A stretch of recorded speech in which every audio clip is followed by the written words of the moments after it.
নন্দীগ্রামে উচ্ছ্বাসের ছবি আপনাদের দেখালাম। আমরা ব্রিগেড প্যারেড গ্রাউন্ডে যখন দাঁড়িয়ে রয়েছি, প্রচুর কর্মী সমর্থকদের ভিড়, তাদের সঙ্গে কথা বললাম। কেউ কেউ গতকাল রাতে বেরিয়েছেন এবং আজ তারা এই সরকারের নতুন সরকারের শপথ গ্রহণ অনুষ্ঠানের বক্তব্য শোনার জন্য মুখিয়ে রয়েছেন।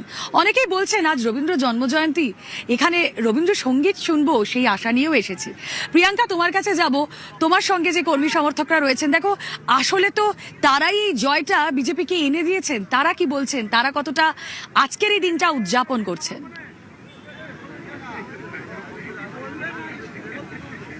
একেবারেই রুমেলা, আমার সঙ্গে যারা রয়েছেন প্রচুর বিজেপি কর্মী সমর্থক, তাদের ভিড়ের ছবিটা একটু দেখাই। দেখো দাঁড়ানোর জায়গা পাচ্ছে না।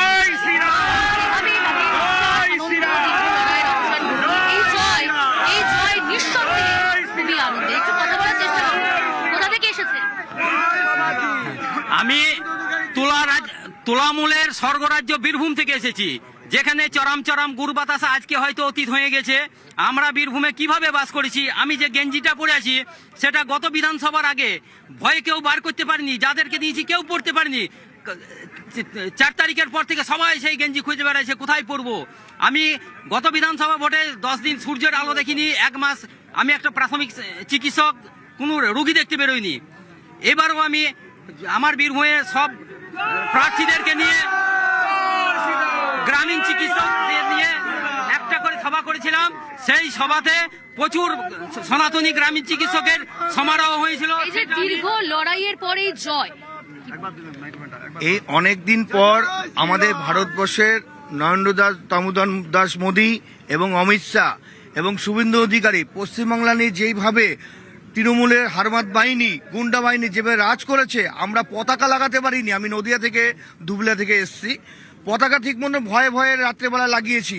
আর সেই জয় এবং সারা নদিয়া এবং সারা পশ্চিমবাংলা যারা হিন্দু এবং সনাতনী এবং অনেক সময় অনেক মুসলিমরা যারা শিক্ষিত, সমাজকে বোঝে এবং যারা নারীদের অত্যাচার করেছে, সে নারীরা দুহাত তুলে ভোট দিয়েছে।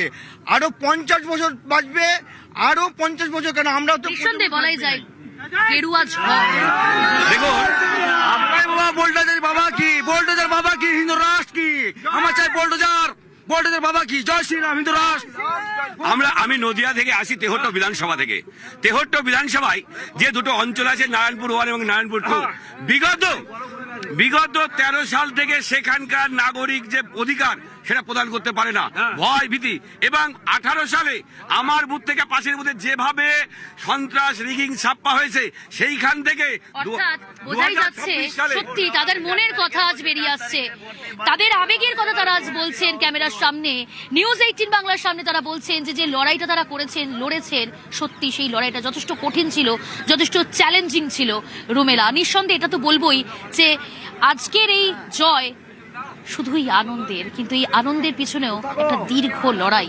আর সেই দীর্ঘ লড়াইয়ের পর শ্যামাপ্রসাদের মাটিতেই গেরুয়া সুনামি।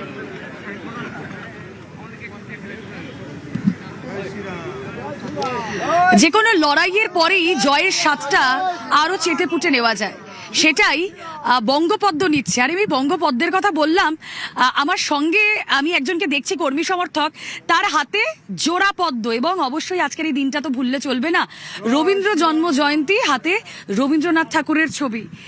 আজকের এই দিনটার আপনার কাছে কতটা ইম্পর্টেন্ট? আজকের দিনটা আমার কাছে প্রচণ্ডই, আজকের দিনটা এমনি শুভ, বিজেপি কর্মীদের কাছে এমনি শুভ। তারপর রবীন্দ্রনাথ তো আছেই বাঙালির মধ্যে, বাঙালির প্রিয় রবীন্দ্রনাথ, বিশ্বকবি রবীন্দ্রনাথ। সবার প্রথমে বিশ্বকবি রবীন্দ্রনাথকে প্রণাম আজকের দিনে, এর থেকে আমার বলার কিছু নেই আজকের দিনে। আর এই পদ্ম ফুল কাকে দেবেন যদি দিতে পারেন? দিতে পারলে এটা দেওয়ার ইচ্ছা আছে আমার শুভেন্দুদাকে আজকের দিনে। জয় জয় শ্রীরাম, মুখ্যমন্ত্রী জয় জয় শ্রীরাম, জয় জয় শ্রীরাম। বাংলার বাঘ। কর্মী সমর্থকদের উন্মাদনাটা বোঝাই যাচ্ছে। রবীন্দ্রনাথ ঠাকুরের ছবি হাতে নিয়ে তারা এসেছেন। আমরা বারবারই আজকের এই দিনটার গুরুত্ব বোঝার চেষ্টা করছি। আমাদের দর্শকরা যারা এই মুহূর্তে বাড়িতে রয়েছেন, নিউজ 18 বাংলার পর্দায় নজর রেখেছেন, তাদের সামনে ব্রিগেড প্যারেড গ্রাউন্ড থেকে সব ছবি সবার আগে আমরাই তুলে ধরছি। আমরা এখানে কর্মী সমর্থকদের সঙ্গে কথা বলছি এবং